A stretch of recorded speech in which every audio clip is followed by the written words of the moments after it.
ओम शांति। आज हम एक ऐसे टॉपिक की बात करेंगे जिसे सबसे पवित्र रिश्ता कहा गया।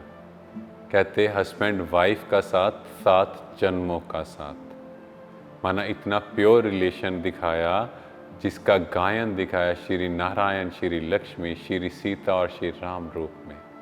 जब भी किसी की शादी होती है तो कहते लक्ष्मी नारायण का जोड़ा आ गया।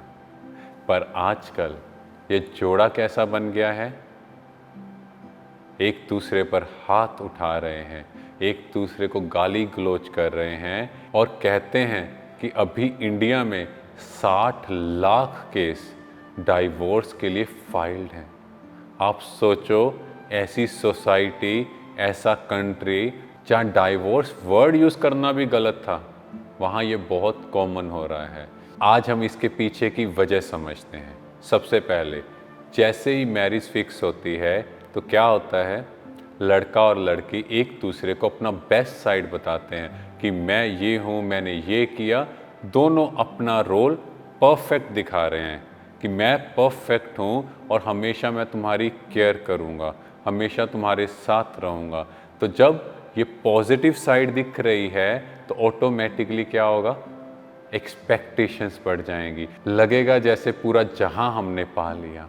और जैसे ही शादी होती है, अब वो फेज स्टार्ट होता है जहां पर हमें प्रैक्टिकली एक दूसरे को डील करना पड़ता है।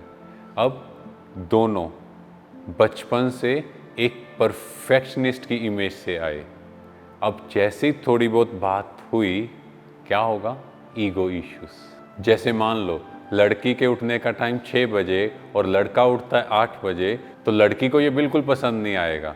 लड़की सफाई पसंद कर रही है और लड़का चीज़ों को मैसी कर रहा है। अब आपस में लड़ाई झगड़ा। अब वो कहेगी ऐसा तो नहीं होता, लड़का कहेगा भाई मैं तो ऐसे ही हूँ। अब दोनों की बात इतनी बढ़ जाएगी कि फैमिली को बैठना पड़ेगा। बात छोटी सी होती है, फैमिली बैठ रही है। अब जब फैमिली बैठती है तो वो ये नहीं देखते कि इसको कैसे रिजॉल्व करना है। वो ईगो पर आ जाता है तो लड़का कहता है मैंने तो नहीं एडजस्ट करना, और लड़की कहती है मैं क्यों एडजस्ट करूं। और फिर घर वाले ग्रह नक्षत्र की शांति के लिए कुछ करते हैं, उसके उपाय करते हैं ताकि थोड़ा मामला ठंडा हो जाए। सभी डिस्ट्रैक्ट हो जाते हैं, पर कुछ टाइम बाद फिर से वही प्रॉब्लम। अब जब घर में कोई बात होती है तो लड़का अपने पेरेंट्स के आगे अपनी वाइफ की इंसल्ट करता है, उसको कुछ ऐसे वर्ड बोलता है जिससे वाइफ हर्ट हो जाती है। अब ये वो बात अपने पेरेंट्स को बताती है। अब जब लड़का, माना हस्बैंड, उसके पेरेंट्स के घर जाता है तो पेरेंट्स की वाइब्रेशंस नेगेटिव हो चुकी हैं, उनके मन में वो रिस्पेक्ट नहीं रही।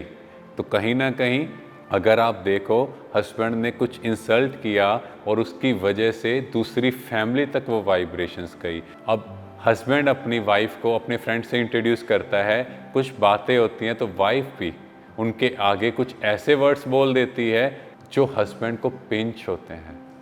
क्योंकि ये सिस्टम, ये संस्कार कहाँ से डेवलप हुआ? बिकॉज जो हमने दिया वही वाइफ करेगी। तो दोनों में कन्फ्लिक्ट की स्टार्टिंग हुई और दोनों पब्लिकली भी एक दूसरे की रिस्पेक्ट करना भूल जाते हैं। इवन पब्लिकली भी कई बार लड़ना स्टार्ट हो जाते हैं और दोनों एक दूसरे को अपने सिबलिंग्स, फ्रेंड से कंपेयर करने लगते हैं कि वो तो ऐसा है, वो ऐसा है, वो ऐसे बात करते हैं। तो जैसे ही कंपटीशन एंड कंपैरिजन का स्टार्ट हुआ तो जिसको हम बोलते हैं बॉडी कॉन्शियसनेस, माना वो नेगेटिव फीलिंग और बढ़ती जाती है और रिलेशंस ऐसे मैसी हो जाते हैं कि एक बार तो दोनों बोल देते हैं कि मुझे तुम्हारे साथ नहीं रहना, हम दोनों को स्प्लिट हो जाना चाहिए। तो इसके लिए क्या करना है वो हम नेक्स्ट एपिसोड में जानेंगे। Thank you. ओम शांति।